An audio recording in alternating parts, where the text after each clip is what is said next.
Well, hello everyone, and welcome to today's FS Club webinar on delivering for customers in times of crisis.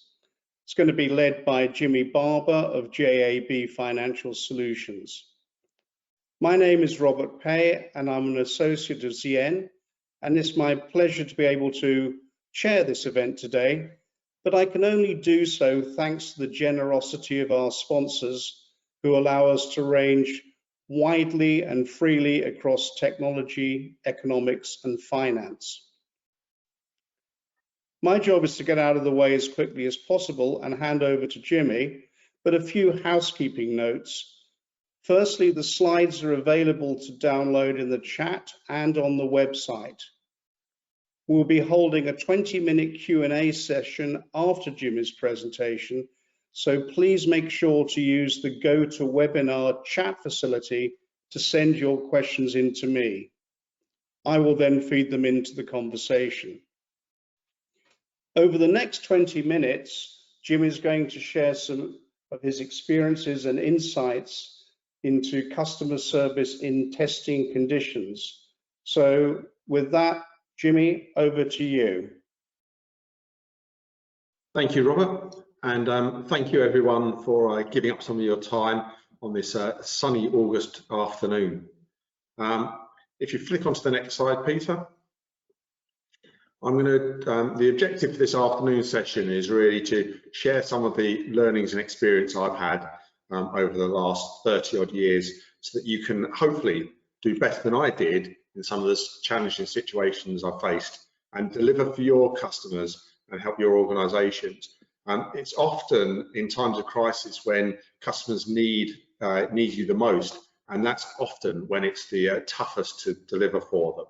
So hopefully out of today, I'm going to share a couple of the case studies and hopefully a useful model for you to think about the situation when you face crisis in the future. If we just flick onto the next step. So we're going to start off with a survey question. Just from your personal experience, obviously all organisations have faced massive crisis over the last few years with the pandemic. How do you think organisations have delivered for their customers? Do you think that service has been maintained? Do you think service has been improved? Or do you think service to customers has declined? If you could select one of the following, we'll give you a few seconds.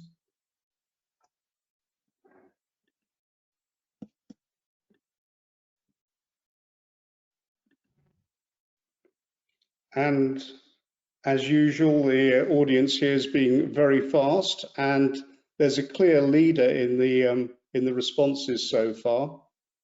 Okay, thank you everyone. And I guess, yeah, I mean, I tend to agree with the 56%. I think it is a personal experience.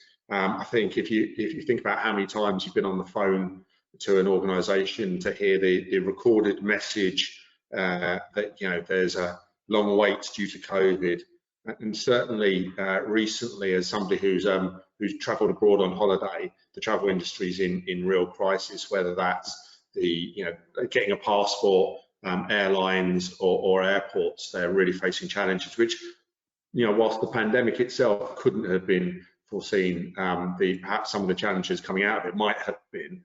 And certainly from a travel perspective, having not been able to get away for a couple of years, no surprise we all wanted a holiday this year.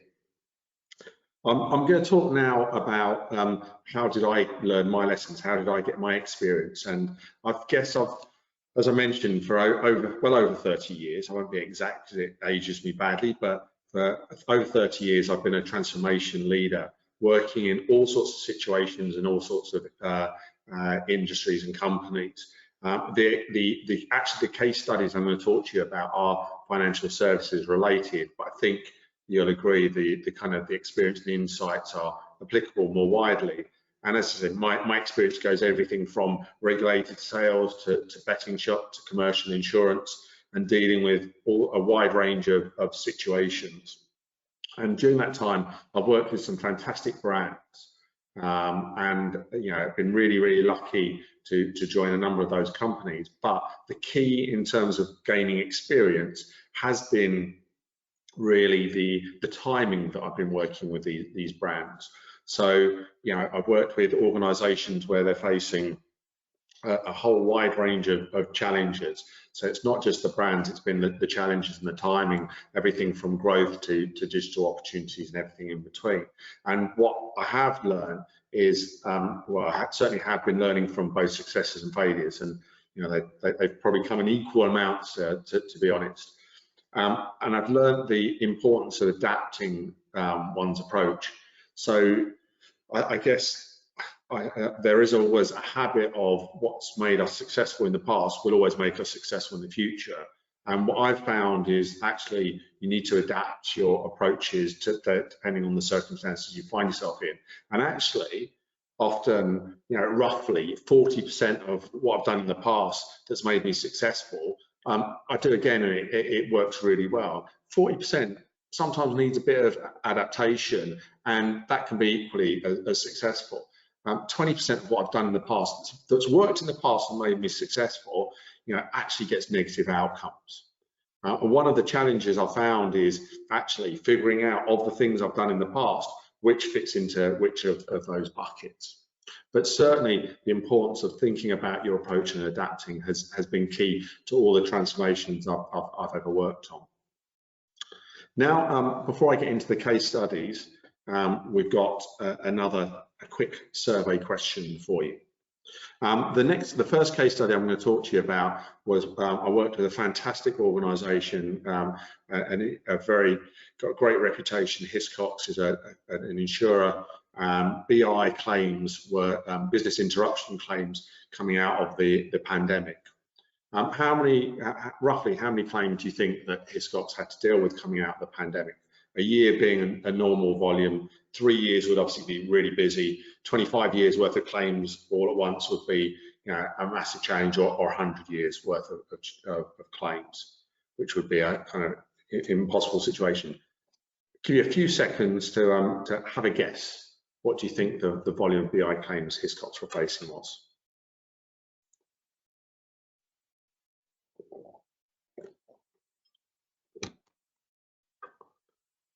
Very good even split across there. Well, actually, the actual answer is 100 years worth of claims were being faced.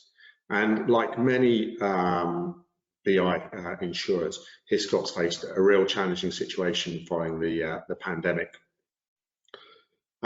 Really, it was a perfect storm. Apart from the high volumes, which would be a challenge in itself, we had sensibly approached and looked at technology as a major solution, and it had its issues due to the complexity of the situation and the rulings that came out of the court. So had to switch to a manual operation, so huge volumes and dealt with in a manual operation. And the industry as a whole was under a lot of negative scrutiny from the media, but also there was a lot of regulatory focus on the BI industry as a whole. So the upshot was, you know, brokers who sold on a lot of these BI policies were very frustrated, and customers were unhappy. And the staff were working incredibly hard to deliver for their customers, but the results weren't flowing from the effort, so staff morale was quite low. So how did the team, how did we turn things around? Well, really galvanized activity around a clear purpose and a set of measures. So we really figured out what was important for our customers. They really needed their claims paid, they needed paying quickly, and they needed paying accurately. So we looked at being clear about that purpose to all our teams, and we made sure that they all understood what part they played in that, and how did we measure progress towards that. So we had a clear set of numbers that looked at volumes and looked at the quality of what we were doing. We made sure that we had the right capability, and that meant looking quite creatively at that capability. Often organisations look within their own organisation to see the capability. Sometimes you have to look beyond, and actually at Hiscox, they had people from the US, from Australia, so a real global operation to help the delivery, and also giving them the space to deliver. Quite often it's easy spend a lot of time managing your stakeholders and managing upwards and telling people, senior people, how you're getting on. And there is always that tendency. But in Hiscox, we had really good support from the board and downwards to give the right space to let the frontline teams get on. And the frontline teams will often know best what the solutions are. So rather than sitting in an ivory tower thinking about, what are the answers, we listened to the front line about what things they needed to fix, how we could deliver service better, and we took some decisions on things that we were going to do. Equally, took some decisions on things we were not going to do, but we did it quickly.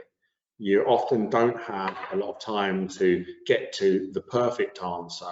That's often a luxury that you don't have in these situations. But we also communicated so that everyone knew what was going on, whether that was the brokers knew what was going to be delivered and when, whether that was the staff knew what our purpose was, whether the board knew our expectations were. So made sure that everyone knew what was going on. And the outcome of that was within a year, 95% of the claims were settled, and certainly the stakeholders felt better about the delivery, and the team enjoyed being successful. So a real great story of an almost impossible, seemingly impossible situation where Hiscox made sure they had the right capability, focused on the right things, working in the right ways, and were realistic about what could be delivered, and didn't wait for the perfect answer, but really delivered for their customers in a time of crisis. Bear in mind that these were small businesses from across the UK that were waiting for their money post the pandemic. It was really important for them to keep their businesses running, and certainly coming out of lockdown when they wanted to really take advantage of their situation. So Hiscox's support for those businesses was massively important. And despite the perfect storm, by the end of the year, it got to a really strong position. So that's the first case study. If we could now flick on to the second case study that I'm going to talk you through. This was when I was working for the Financial Services Compensation Scheme, and we dealt with financial services firms that failed. And London Capital and Finance, LCF, was an investment firm that failed. It's a very high profile failure. It was in the news quite a bit, where a lot of customers had invested nearly £250 million in a company that was selling a product called mini bonds. And this presented a number of challenges, not least us working out whether customers were protected under the regulations by FSCS. But these customers had invested on the basis of what they were told about how the company was run and how it is investing money. And it was the classic situation where, if something's too good to be true, it often is. And so all these customers had lost their money, and a lot of them were very vulnerable. So you had people who had invested their life savings, who were quite, approaching retirement age. I think one of the most challenging conversations we had was with a lady who had lost her husband, and she'd invested her life insurance money into LCF, and now that had gone. So you can imagine what a desperate situation she was in, and a lot of these customers were in similar situations. So they wanted their money, and they wanted it quick. The challenge that we faced first off was figuring out whether they were protected, and that was quite an intense legal analysis that had to be done, and that took many, many months. So when operationally we decided that some of the customers, not all, but some of the customers were protected, there was real need for those customers to understand, were they the ones that were protected, and get their money as quickly as possible. That was the challenge of delivering that really quickly was added to by the fact that we had well over 1 million pieces of evidence to try and figure out if a customer was protected or not, including 700,000 call recordings. Now you can imagine those calls could be up to half an hour and beyond. So you can imagine how long it would have taken us to sift through all those calls, hundreds of thousands of emails and letters, to try and find if a customer was missold to. And that mis-selling could turn on a small number of phrases or words that they had used to describe their products that would have meant they misled customers. So we had to try and find from a massive body of evidence whether we could protect our customers. So we used technology to help us. We used AI to transcribe all of those calls and identify whether certain words have been used within those calls to allow the claims expert to then make a determination and pay customers. So what that actually meant is that in doing that, we probably it would have taken us 2 years longer and cost twice as much if we hadn't have used technology to help us.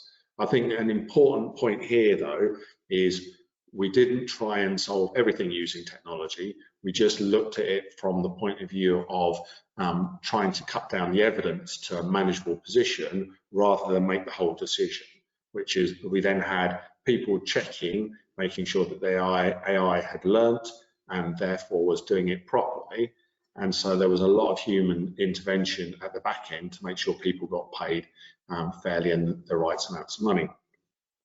So this is, a really good example, I think, of using the capability that we as an organisation have. We reached out to our partners and we brought in the capability to manage AI, and then delivering for customers in their hour of need. I think it was also really important that during that period of time we communicated regularly to customers to keep them informed. And often we faced a situation where every single customer wanted their money back, but at the time we couldn't necessarily give them. So you're having to manage that difference between what customers want and what you are capable and able to deliver. And so keeping the communication up during that period of time is always really important. So if we just flick forward to the next slide, please. This is really a structure that I found quite useful because I think every situation is different. And I think often when you're facing times of crisis, the reaction is often to take, to move straight into answers and to take actions. And those people who know me will know that, I'm certainly one for action, but I've certainly found that just thinking and having some structure and planning around the situation before assuming the answers, considering some of the questions. Now, the questions will be different for you depending on the crisis that you find yourself in, but I found these kind of 8 dimensions really helpful to think through. What are the key questions for me? Often there'll be things like under purpose, what is it overall that you're trying to achieve? And making sure that you can get everyone aligned around that. Then think about the customers and customer experience. What is it your customers want from them and what can you deliver? And then if there's a gap between those two things, how can you actually manage that? Setting your operations up for success. What does that really look like? And then on MI and data, making sure that it doesn't get forgotten and it isn't an afterthought, but how are you going to measure progress? Not just the end success, but how you're going to measure progress towards that. And then governance. For me, it's about being really having pragmatic governance, not giving the illusion of control and not stifling progress, but actually helping accelerate progress. And then what's the art of the possibility of the technology you've either got or can acquire in a timely fashion? And then looking at partners, thinking creatively about that capability, not just who are the people I can put to deliver on this, but what else do I really need and what expertise exists in our wider network. And then creating some form of communications, who are your key stakeholders and what do they need to know? So creating some sort of plan out of the communications. So those are kind of 8 dimensions that I've used, and thinking, just spending some time thinking about what are the key questions you need to answer before you drive straight into action. So if we flick to the final slide.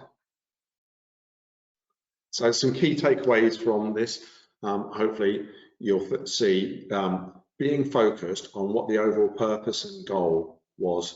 Whatever the situation you're facing is always hugely valuable. Have a plan, have some structure, but don't be a slave to it. How do you make sure you adapt your approach accordingly? And key for me has always been progress, not perfection. In times of crisis, you often don't have the luxury of getting to the perfect answer. So I always keep that kind of mantra in my head, progress, not perfection. So hopefully that's been useful. I'll now hand back to Robert for some questions. Thank you very much for that, Jimmy. And there are a few questions that have come in. The first one is actually from Michael Manelli, and his question is related to artificial intelligence. What were some of the common drawbacks or mistakes of using AI to search the calls that you received? I think some of the challenges that we had was certainly starting off. We tried, we wanted it to be a perfect answer straight away, and you have to not be shaken by when you start it. The artificial intelligence takes a time to learn.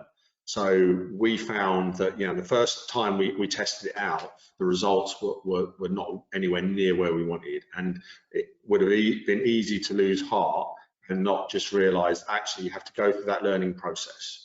And as we kept on refining the kind of the learning and helping the machine to learn, we found that results improved. So I think that was one of the key learnings we had. And another was also being really clear about the risks that you're taking. So it's quite a scary topic, and internally we had to have quite a few discussions that this was our first foray into the use of AI, and here we were doing it on a really high-profile case, and that so that attracted internally extra scrutiny. And but we made sure we thought through what the risks were and did all the work that we could to mitigate those risks. So I think those are a couple of the key things that we experienced. Right, thank you for that. And another question from Michael, which is, how do you handle the situation where you've got so many people working for you who must have known that this was a kind of a temporary situation? Was it difficult to motivate them and reorientate them? I think that's it's a really interesting point, and certainly going into organisations when you're not going to be there long term. Hopefully, I think if you spoke to the guys at Hiscox and certainly the team that I was leading, they wouldn't feel that I treated it like a temporary assignment. I think that's one of the key things is, you form a team and you have to, kind of work and believe in that team like you would if they were going to be with you permanently. So I think there is, Michael's right, there is the danger if people see you in there as a temporary fix, a transactional leader, you won't be able to motivate and inspire people to do the job that you need them to do at times of crisis. So I think really, treating people as individuals and leading them as you would if you were in that role and in that organisation permanently, I think is important. I think really understanding the organisation's DNA, what's important to it, and so becoming part of the organisation temporarily, I think that's key. You have to do that and adapt very quickly. But I think it's worth spending some time up front on that kind of leadership things that are probably more wider than just the task. So you're not going in there just to help with a task.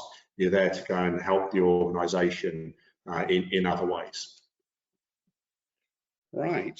Well, thanks very much. And just if there are any more questions, please put them into the chat now.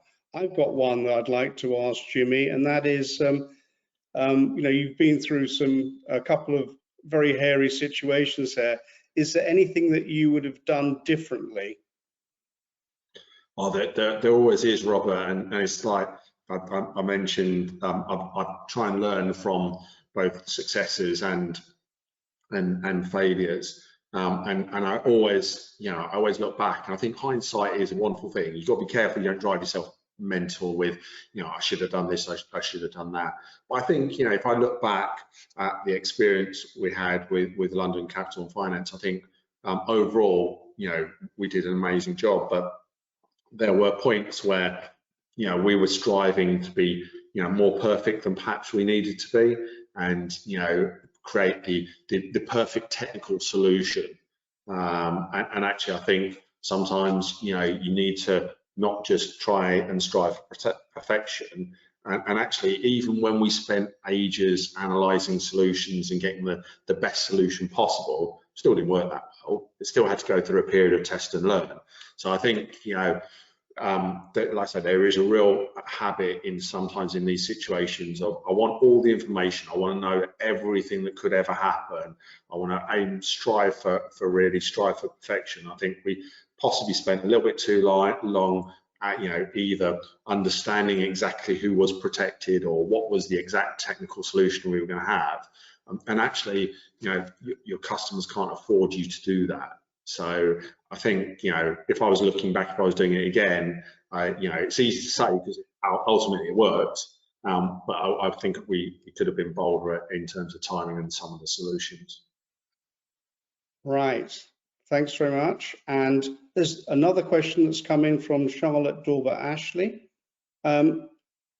Do you think business focuses too much on PR and the potential damage to reputation, rather than putting affected customers front and center during the crisis?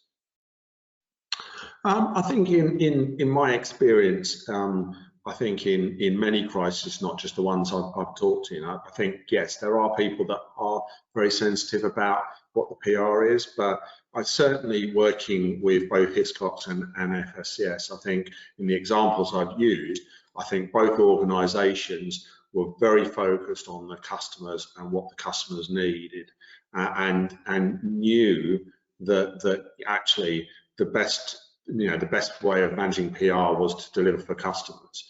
And genuinely in both situations, I was given carte blanche to do whatever was needed to be done to help customers. So I think, yes, I think there can be oversensitivity, and I think people do worry about sometimes the politics of what they're doing. In the two case studies I've talked about, that definitely wasn't the case. I have done work in the past where that becomes an issue, and I think that's something to always keep an eye on. Certainly, my experience recently of applying for a passport was a great example where I think they were handling certain passports really quickly in order to bring the averages down. And I think that was, you had situations where the government had said it takes 10 weeks. And certainly from the experience that I had and others, once you went over 10 weeks, you weren't going to get your passport anytime soon because they didn't want you to be in the numbers. But then they started doing some that came in really fresh, and that just brings the average down. So that's a good example of where I think PR and to be honest, the system that was created drives the wrong outcome for customers. Right. Well, talking of government, a question from Elizabeth in East London. How do you think the Hiscox business interruption problems might have affected government perceptions of the insurance industry's ability to cope in situations of high stress? I think it's a general point. I don't think it is just kind of a Hiscox related thing. Hiscox were one of many insurers who faced real massive challenges, and the industry as a whole took certain steps. I think there was definitely as an industry kind of some negative views from government about that situation around BI. But I think the industry as a whole, then when after the court cases had been heard, then got on and paid the claims. So I think that yes, I can understand that the government weren't entirely happy with the initial stance the industry took. But I think the industry worked really effectively once it had got the legal determinations around how claims should be handled, and got on with it. I think that definitely that one thing that the pandemic brings to the fore is that kind of resilience that businesses have. And I think that government and regulators and others, the same way as boards within organisations are much more interested now in resilience and planning for the unexpected. And I think that's, that definitely goes up the agenda for everyone in terms of, spending time thinking about what could happen and how you deal with situations that could crop up. And certainly when I was at FSCS, we spent a lot of time working with, the Bank of England and the FCA about situations that could crop up in the future and how we would handle them. And to be honest, as somebody who naturally is not an instinctive planner, I struggled with that when I first joined. And then as I spent a bit more time there, I realised the importance of that, and the value of that has been kind of played out in some of the case studies and how organisations handled the pandemic. Great. One more question from me, which is, when you go into a crisis situations like the ones that you were describing, how did you prioritize what to address first? I think, it's a great question, Robert. I think back to my point is I think there's a balance between thinking and acting. I think in crisis, organisations often just want to see action, and I think actually you've got to balance that. So in all the situations I've looked at, whilst I talked about the 8 dimensions and how I structure some of the questions and the thinking, that isn't done at the cost of no action. So I think you've often got to look at how do you find some quick wins, and how do you create some momentum, and certainly when as an example, when I joined Hiscox, one of the things that we did is we very quickly found that everyone was spending a lot of time in meetings. So we looked at our meeting structure straight away and cancelled a lot of meetings to create some more space for people to deliver for customers. So sometimes it can be kind of symbolic things like that can be quick wins. In the LTF example, it was looking at getting some communication out there very quickly to help customers understand what their situations were. So I think get some quick wins to build some momentum, but also then in parallel to that, it's thinking about kind of how to use the approach. What are the questions that you really need to answer? And can't stress the importance of being clear about what your overall purpose is. So what does good look like? And it's not the perfect answer. You need to be realistic about what can be achieved. I mean, it would have been great to get all of those claims paid instantly. That's the perfect answer. That isn't achievable. And so therefore, what is the overall purpose and being realistic about that? So it's kind of get some quick wins, spend some time thinking, but quite early on, get that purpose out there and make sure that everyone understands that purpose and what their role is within that and how they contribute to that. Thanks. Well, you talked about managing the actual crisis in hand. There's a question that's in from John Deverell saying, what are things that have been done in the 2 organisations you mentioned to reduce the likelihood of a repeat? I think the good thing is in both those examples, I think both organisations very keen to learn from their experience and look at how they might do things in the future. And for example, at FSCS, they continue to use AI in other situations, and how do they leverage their experience and learnings from that situation to apply to others and have created benefits for customers in many situations as a result of that.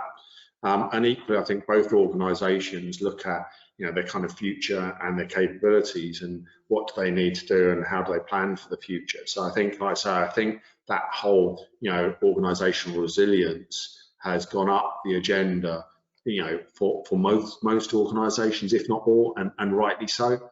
And so I think really learning from the experience specifically, but also then thinking about where else might that be applied, and where else might we improve how we're doing things? And it was great to work with two organisations that were very focused on learning, as well as delivering on the actual crisis itself.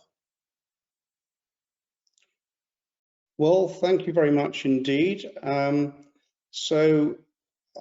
Jimmy, as we end, I'd like to thank you, but most importantly, I'd like to thank the Financial Service Club sponsors who make these events possible.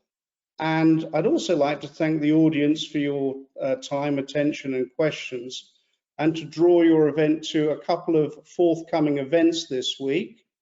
They're both on they're both on Wednesday. There's a webinar on digital banking for analog customers. That's in the morning at 11 o'clock. And then a second webinar, nature-based finance using bonds to restore the planet. And that's at 3 o'clock, both of those events on Wednesday. And once again, thank you very much, Jimmy. And I hope you'll enjoy this round of virtual applause from me and everybody else who's on the webinar today. And thank you, Robert, and thank you everyone for giving up some time. And if anyone would like to talk about any of the things we talked about today at some point in the future, just give me a shout. Thanks. See you all soon.